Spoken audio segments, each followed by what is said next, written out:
குண்டலகேசி காப்பிய வரலாறு பகுதி 2 தொடர்கிறது.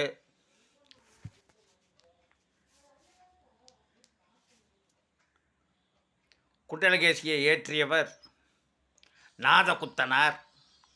இதன் காலம் 10ஆம் நூற்றாண்டு. குண்டலகேசி கதையை பார்ப்போமா?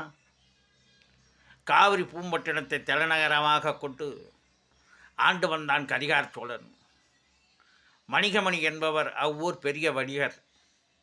அரண்மனை அருகே பெரிய வீட்டில் குடியிருந்தார். அவரது ஒரே மகள் குண்டலகேசி. அழகு பதுமை, காண்போர் மயங்கும் கட்டழகி, கார்குழலால் பொங்கும் இளமை, பூப்பெய்து நிற்கும் பருவம், செந்நிற மேனியால் செலுத்தி நிற்கும் அங்கங்கள், புரியாத வயது, அறியாத பருவம், இளம் பருவத்தின் வாசலில் தேகத்தின் பசலை பரவலில் நிற்கும் இளமங்கை. அப்பகுதியில் வணிகம் செய்து வந்த இளைஞன் காலன்.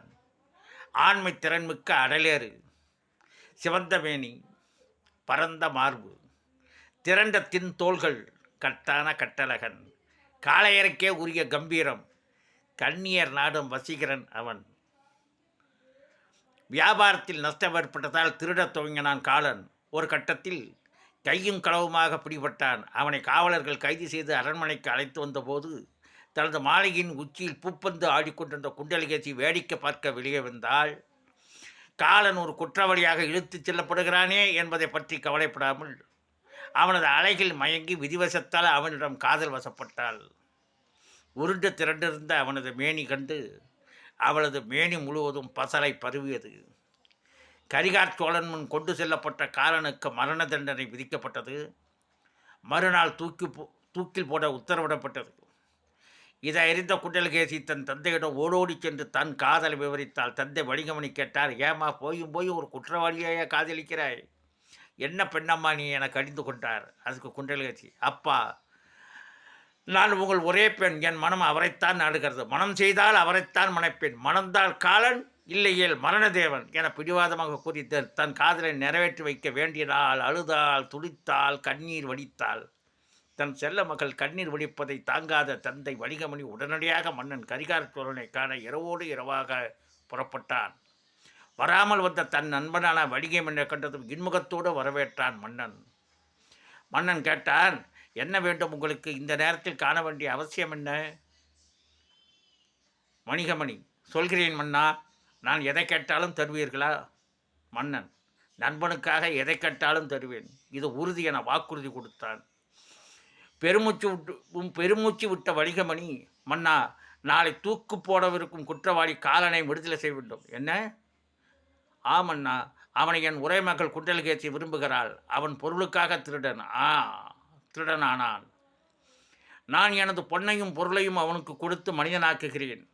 மன்னா, அவள் என் ஒரே மகள், செல்லமாக வளர்க்கப்பட்டவள். இனம் புரியாத காதலால் அவள் மனம் கொழுந்துவிட்டு எரிகிறது. நீங்கள் தான் காப்பாற்ற வேண்டும் மன்னா, நீங்கள் தான் காப்பாற்ற வேண்டும் மன்னா என வேண்டினான் மன்னன்.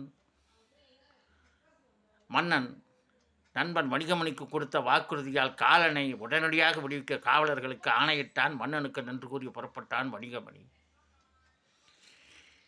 மறுநாள் தூக்கில் தொங்க வேண்டிய காலன் மணமேடை கண்டான். ஆச்சரியமாகவும் அதிசயமாகவும் உணர்ந்தான் காலன். மணிகமணி காலன் குண்டலகேசி திருமணத்தை வெகு சிறப்பாக செய்து வைத்தார். தன் சொத்துக்கள் முழுவதையும் காலனிடம் கொடுத்து தன் மகளை கண்கலங்காமல் வாழ வைக்க பெற்ற பாசத்தால் அன்போடு வேண்டினார். காலன் குண்டலகேசி இன்ப வாழ்க்கை ஆரம்பமானது. குக்களை பிடித்து நாவி கூண்டினில் அடைத்து வைத்து மிக்கவே மஞ்சள் பூசி மிகுமணம் செய்தாலும் தான் அக்குளம் வேறாதாகுமோ, அதனிடம் புணுகு உண்டாகுமோ, குக்கள் அல்லாமல் குளந்தண்ணில் திறந்ததாமோ, திருநாயை பிடித்து அதற்கு மஞ்சள் முதலான வாசனா திரவியங்களை தடவி மிகுந்த மனத்தோடு வைத்தாலும் அந்த நாய் புணுகு பூனை ஆகுமா என பாடல் நாளில் விவேக சிந்தாமணி விளம்புகிறது. நாய்தான். நாயை குளிப்பாட்டி நடுவீட்டில் வைத்தாலும் அது வாளை குலைத்து கொண்டு தெருவுக்கு போகும். கழுத அறியுமா கற்பூர வாசனை? எதிர்பாராமல் கிடைத்த பெரும் செல்வத்தையும் பேரழகையும் தூய்த்த காலனின் ஈன புத்தி மாறவில்லை. இதனால் மீண்டும் களவு தொழிலில் ஈடுபட்டு பெரும் செல்வம் சேர்த்தான். நித்தமும் புத்தம் புது மலர்களை கசக்கி எறிந்தார். காலனுக்கு எவ்வளவோ குண்டலகேசி நயத்தோடும் பயத்தோடு சொல்லியும் அவன் திருந்தவில்லை. காலனிடம் நம்மிடம் நிறைய சொத்துக்கள் இருந்து இப்படி திருடி சம்பாதிக்கலாமா? இதனால் பொருளிழந்து வாடுவோர் சாபம் உங்களை சிதைக்கும். கட்டலாக நானும் இருந்தும் இப்படி பல பெண்களின் வாழ்க்கையை சீரழிக்கலாமா? இது ஆண்டவனுக்கே பொறுக்காது. விட்டு விடுங்கள் இந்த ஈனத் தொழிலை. கை விட்டு விடுங்கள் பெண்களை சீரழிப்பதை. நல்லவனாக மாறுங்கள் என இதமாகவும் சொன்னால், பதமாகவும் சொன்னால், எரிமலையாகவும் கூறினாள். தொடரும்.